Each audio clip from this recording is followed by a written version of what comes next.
अमूमन जैसा कि हम रोज कहते थे कि आज हम बात करेंगे कैंसर के बारे में। आज हम बात करेंगे मस्जिद में मंदिर तलाशने को लेकर उठ रहे नित नए बवालों के बारे में। लेकिन आज हम बात नहीं बल्कि अपील करेंगे, अनुरोध करेंगे, प्रार्थना करेंगे, निवेदन करेंगे।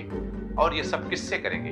तो भारत के राष्ट्रपति से करेंगे, भारत के प्रधानमंत्री से करेंगे, राज्यों के मुख्यमंत्रियों से करेंगे, लोकसभा तथा राज्यसभा में नेता प्रतिपक्ष से करेंगे, भारत के मुख्य न्यायाधीश से करेंगे तथा सभी राजनीतिक दलों के प्रमुखों से करेंगे। इतना ही नहीं, संघ प्रमुख से भी करेंगे और तमाम धार्मिक नेताओं, मीडिया के बंधुओं तथा प्रबुद्ध जनों से भी करेंगे और उनसे कहेंगे कि देश को बचा लीजिए। चाहे भारत कहिए, चाहे हिंदुस्तान कहिए, चाहे इंडिया कहिए, लेकिन देश को सांप्रदायिकता की आग से, धार्मिक कट्टरता की आग से बचाए। नमस्कार, सादर प्रणाम। मैं doctor Om Prakash Mishra, the Sanket live से। क्योंकि हमारा और आपका अस्तित्व तभी तक है जब तक देश है, देशवासी हैं और राष्ट्र है। मणिपुर एक छोटा सा राज्य है, वो एक लंबे समय से जल रहा है, लेकिन उसकी लपटें अभी हम तक नहीं पहुंची हैं। लेकिन अगर अन्य राज्य धर्म के नाम पर, जाति के नाम पर, वर्ग के नाम पर, भाषा के नाम पर, हिंदू मुस्लिम के नाम पर, अगर आप पिछड़ा के नाम पर, दलित और आदिवासियों के नाम पर जलने लगे तो क्या होगा? तब क्या हमारा देश बच पाएगा? देश की 145 करोड़ जनता बच पाएगी? शायद नहीं।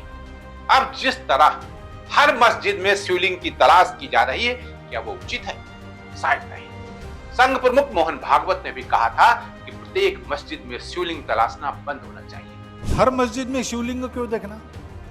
ठीक है, प्रतीकात्मक कुछ हमारी विशेष श्रद्धा थी, ऐसे स्थानों के बारे में हमने कहा, लेकिन रोज एक मामला निकालना नहीं, ये भी नहीं करना चाहिए। हमको झगड़ा क्यों बढ़ाना है? लेकिन उनकी बात का कोई असर नहीं हुआ, उल्टे मस्जिद में शिवलिंग तलाशने का काम और तेज कर दिया गया। संभल की जामा मस्जिद में तलाशा गया, जिसमें 5 लोगों की मौत हो गई।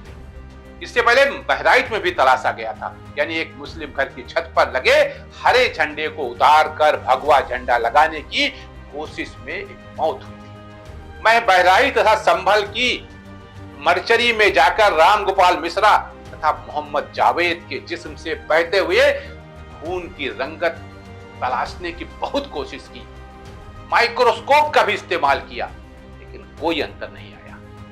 मैं कोई अंतर ढूंढ ही नहीं पाया, कोई फर्क नहीं आया दोनों के खून में। जानते हैं क्यों? क्योंकि दोनों के जिस्म से निकलते हुए खून की रंगत एक ही थी। अब अजमेर की दरगाह में मंदिर तलाशा जा रहा है, उत्तराखंड के उत्तरकाशी की मस्जिद में मंदिर तलाशा जा रहा है, लखनऊ की टीले वाली मस्जिद में भी मंदिर तलाशने की प्रक्रिया चल रही है। लेकिन सड़ता प्रतिष्ठान चुप्पी साधे हुए है। इसे अगर हम दूसरे शब्दों में कहें तो खामोशी या चुप्पी का मतलब मौन स्वीकृति ही होती है। वैसे सरकार को अथवा सरकार द्वारा पोषित या संरक्षित संगठनों को यह बताना चाहिए कि ये सब कुछ कब तक चलेगा, कब तक मस्जिदों में शिवलिंग तलाशे जाएंगे और अंत में यह सिलसिला कब रुकेगा? रुकेगा भी कि यह नहीं रुकेगा? सत्ता के लिए यह खेल कब तक चलता रहेगा? सत्ता के लिए कोठारी बंधु राम गोपाल मिश्रा तथा मोहम्मद जावेद जैसे नौजवान कब तक मारे जाते रहेंगे? और इन मरने वालों या मारने वालों को मिलेगा क्या? क्या इन्हें सत्ता मिलेगी या उनकी जान की कीमत केवल 10-5 लाख रुपए ही होगी? मैं जानता और मानता हूं कि संघ के एजेंडे में, भाजपा के एजेंडे में शुरू से ही अयोध्या, मथुरा और काशी था, लेकिन यह दायरा बढ़ता जा रहा है। ये बढ़ता दायरा तथा इससे निकलने वाली आग कितने हिंदुओं और मुसलमानों को जलाएगी, कुछ पता नहीं। यह कब थमेगा, कुछ पता नहीं।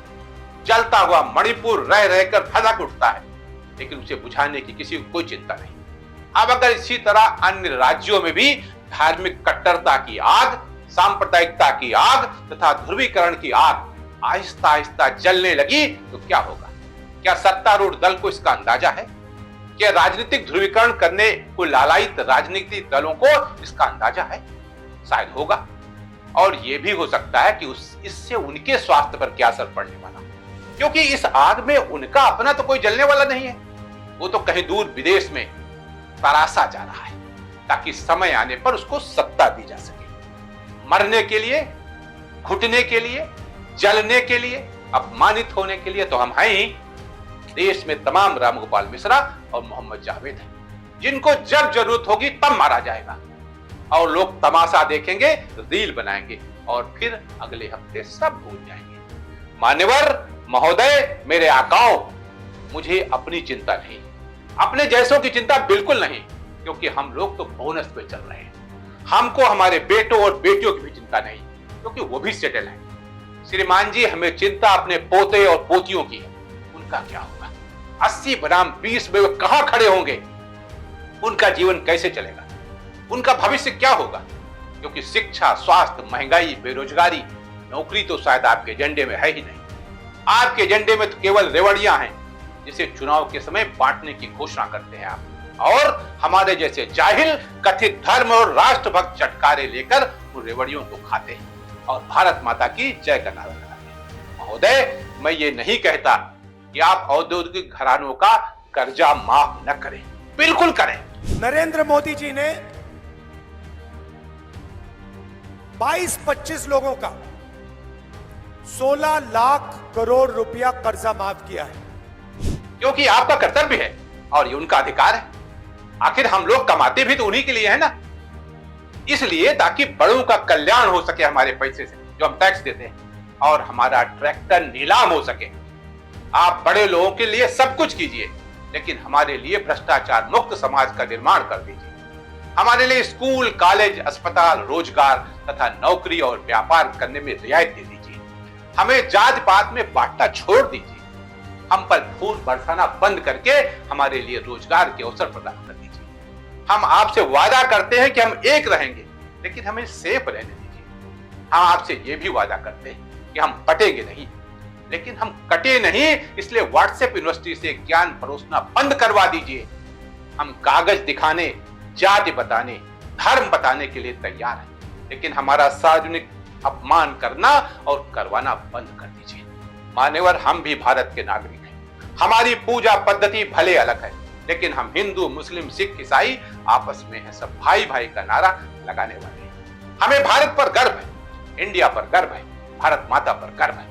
तभी तो हम कहते हैं कि सारे जहां से अच्छा हिंदुस्तान हमारा। लेकिन इस गर्व को बराए मेहरबानी बरकरार रहने दीजिए और इस बात का खुले मन से प्रयास करते रहिए कि जहां तक हो सके एक्शन न हो, वरना रिएक्शन होने की संभावना बनी रहती है। कहीं अगर हम बहुसंख्यक हैं तो कहीं अल्पसंख्यक भी हैं। ये बात हमको, आपको, सबको सोचना चाहिए, और जो सत्ता प्रतिष्ठान में बैठे लोग हैं उनको जरूर सोचना चाहिए कि देश बचा रहे। पूरे देश में खुदाई भले हो जाए, लेकिन देश बचा रहे, यही निवेदन है, यही प्रार्थना है आज के लिए।